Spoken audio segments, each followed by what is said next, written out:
Selamat pagi sahabat Bali Organik TV dimanapun sahabat berada. Pagi ini sahabat saya ingin membahas satu topik yang banyak ditanyakan oleh sahabat di kolom komentar. Masalah yang menimpa hampir semua pekebun di seluruh dunia bahkan, yaitu masalah kekerdilan tanaman. Begini sahabat, pada saat kita menanam ada kalanya tidak selalu semua tanaman tumbuh dengan baik. Beberapa tanaman mengalami terlambat tumbuh atau yang sering kita sebut sebagai tanaman kerdil seperti itu. Bukan karena sengaja karena ingin kita bikin sebagai bonsai, akan tetapi memang tanaman ini mengalami kelainan sehingga pertumbuhannya sangat lambat dibandingkan dengan mungkin tanaman yang kita semai atau kita tanam dengan waktu yang berbarengan, akan tetapi memiliki pertumbuhan yang sangat terlambat. Pada kesempatan kali ini sahabat saya akan membahas mengenai hal ini, karena hal ini saya rasa bisa menerpa siapa saja, termasuk saya. Walaupun kita sudah berusaha menanam secara maksimal dengan menggunakan metode-metode yang baik, akan tetapi hal ini bisa saja menimpa siapapun, termasuk yang sudah berpengalaman sekalipun. Nah, sebelum saya mengajak sahabat untuk mengatasi masalah tersebut, bagaimana cara mengatasi tanaman yang sudah terlanjur kerdil, di sini sahabat perlu mengetahui penyebabnya terlebih dahulu. Karena ketika sahabat tahu penyebabnya, penanganannya juga akan berbeda. Setiap sebab yang berbeda akan mengalami penanganan yang berbeda. Seperti itu sahabat. Jadi misalkan seperti ini. Yang pertama sahabat, mengapa tanaman bisa kerdil?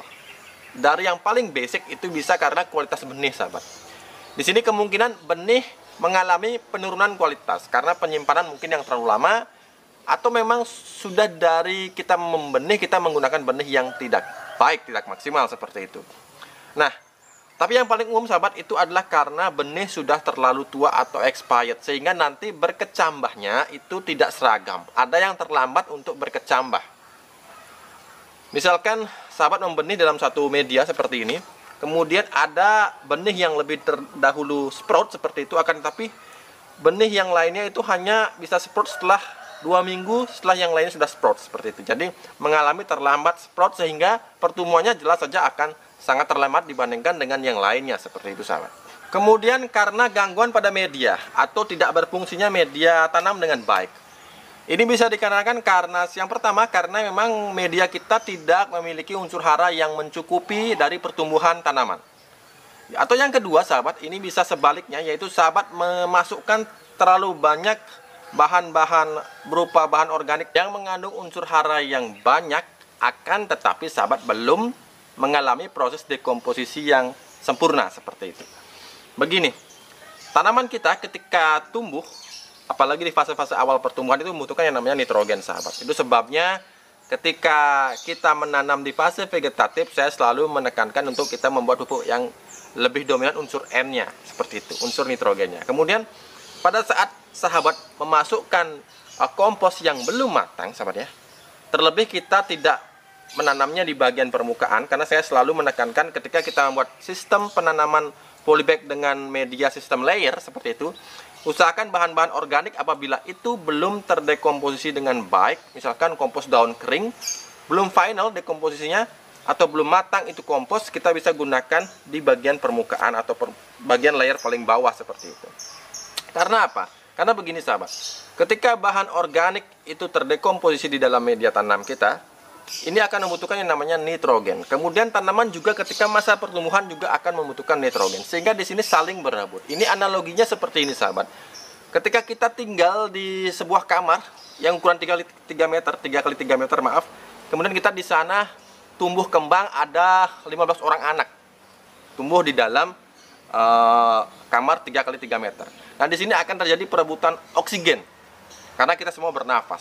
Analoginya seperti itu, sehingga nanti kita akan mengalami keterlambatan tumbuh kembang, bahkan mungkin kelainan paru-paru seperti itu, karena kita selama kita tumbuh kita tinggal di dalam kamar dengan jumlah orang, kemudian kita bersaing memperebutkan oksigen, sehingga tumbuh kembang kita juga tidak akan maksimal seperti itu. Nah, analoginya seperti itu, sehingga ketika sahabat memasukkan banyak bahan-bahan kompos yang belum matang, belum terdekomposisi dengan baik, maka di sini bisa dipastikan tanaman akan mengalami keterlambatan tumbuh. Karena itu tadi, proses dekomposisi masih memerlukan nitrogen, kemudian tanaman juga ketika di awal fase tumbuhnya juga memerlukan nitrogen, sehingga saling berebut. Seperti itu. Kemudian kerdil juga bisa karena kita salah mentreatment tanaman kita sahabat. Misalkan penyiraman yang terlalu sering media selalu basah, terutama pada fase-fase tanaman mengalami fase pertumbuhan awal, sahabat ya. Jadi media yang selalu basah ini justru bisa membuat pertumbuhan akar jadi tidak maksimal, sahabat. Begini, selain unsur hara bisa hanyut, sahabat, karena media terlalu basah sering kita siram, juga pertumbuhan akar bisa lambat, sahabat. Begini, analoginya begini, sahabat. Jadi ketika akar itu tumbuh, akar itu secara insting, sahabat ya, itu mencari air, sahabat, mencari nutrisi melalui akar yang tumbuh berkembang menjalar di dalam media tanam. Nah, apabila kita memberikan air terlalu banyak, sahabat, maka pertumbuhan akar justru tidak akan baik, sahabat, karena semua sudah didapatkan dengan sangat mudah. Jadi akar tidak memiliki naluri lagi untuk berkembang seperti itu. Begitu juga dengan pemupukan yang terlalu berlebihan, sahabat. Terutama di sini penggunaan pupuk organik cair yang tidak tepat dosis dan tidak tepat waktu.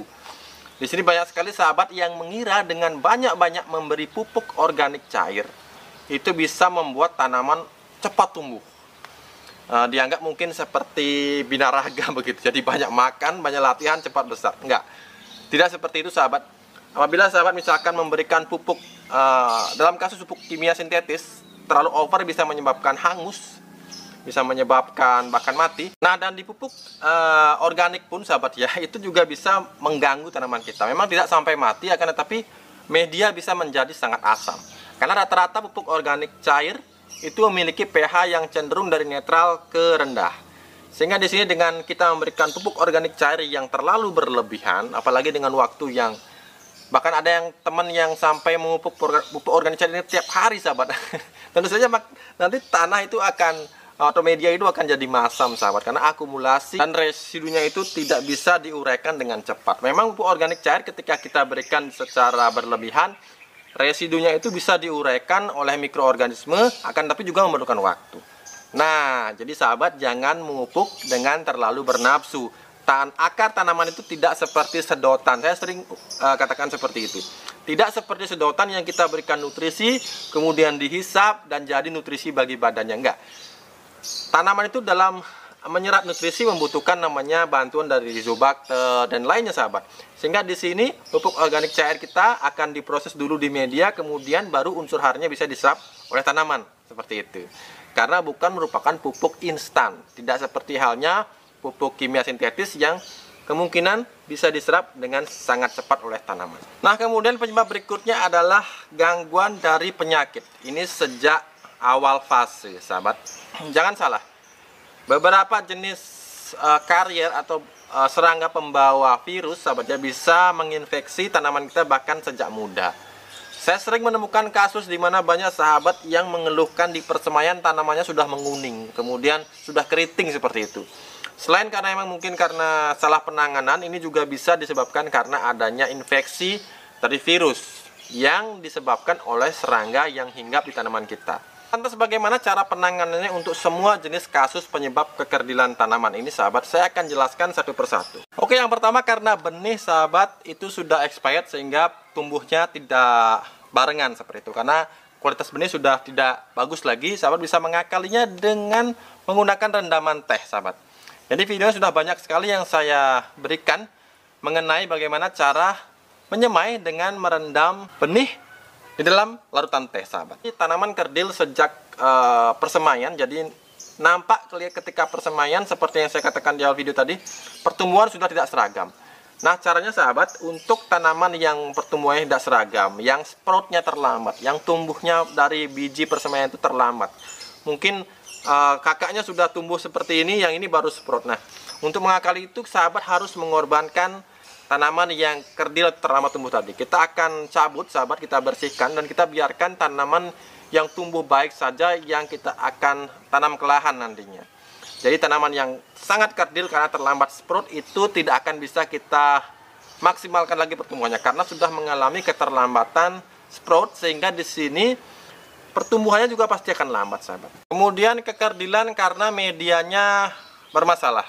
Apakah itu medianya tidak memiliki unsur hara yang baik atau memiliki kandungan pupuk kompos yang belum matang. Keduanya sama perlakuannya, kita bisa langsung pindahkan tanaman tersebut ke media baru, yang mana di sini sahabat ketika sahabat memindahkannya, daerah perakaran sahabat pindahkan dengan tidak menyertakan media yang lama. Jadi sahabat cabut, akan tapi usahakan agar akarnya tetap utuh, dan ketika memindahkannya nanti sahabat bisa potong sedikit bagian akarnya, tapi tidak banyak. Mengapa saya menyuruh sahabat untuk memotong sedikit bagian akar di sini? Agar ketika nanti mereka tumbuh di media yang baru, media yang ideal ini, sahabat akar bisa terangsang untuk beregenerasi sahabat. Jadi di sini akar akan tumbuh baru, kemudian bisa menyesuaikan dengan kondisi media yang baik. Jadi sahabat, itu tadi solusinya untuk tanaman yang kerdil karena kesalahan dari media tanam kita. Kemudian di sini kerdil karena salah perlakuan. Seperti tadi terlalu banyak menyiram, ya kurangi penyiraman sahabat. Sebelum mengurangi penyiraman, sahabat bisa memberikan cukup sinar matahari, kemudian media akan sedikit mengering, dan kemudian kita atur lagi, kita ulang pengaturan penyiramannya seperti yang saya sudah jelaskan di video kemarin. Kemudian karena terlalu banyak kita berikan asupan nutrisi berupa POC organik, itu juga bermasalah. Tolong dihentikan.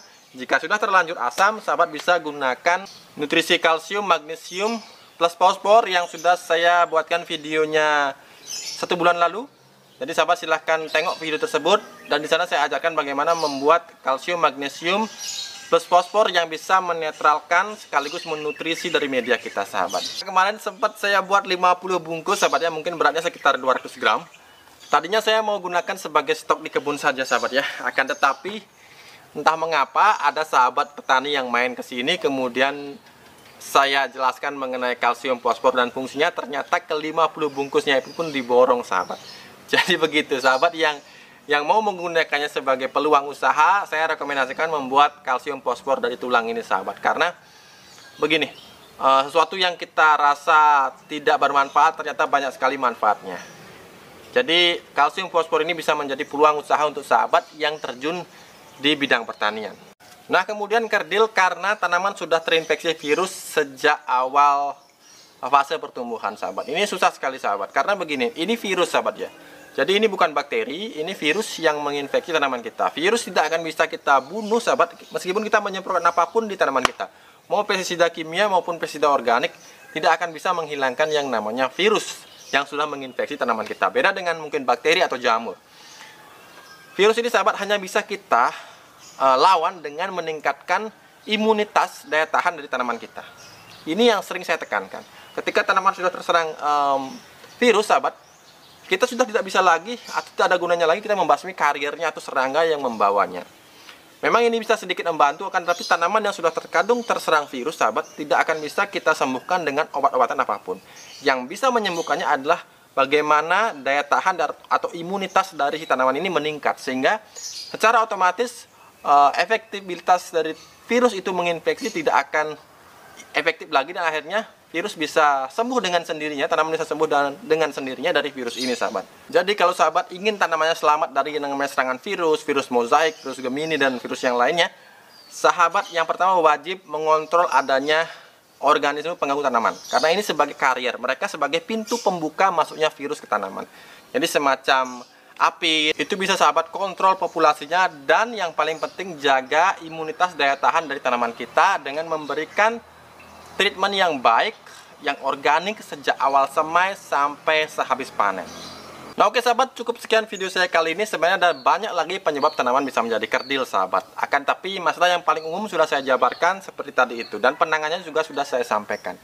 Sampai jumpa lagi di video berikutnya, dan jangan lupa sahabat untuk selalu berusahalah menanamlah hari ini agar kita bisa panen esok hari. Sampai jumpa.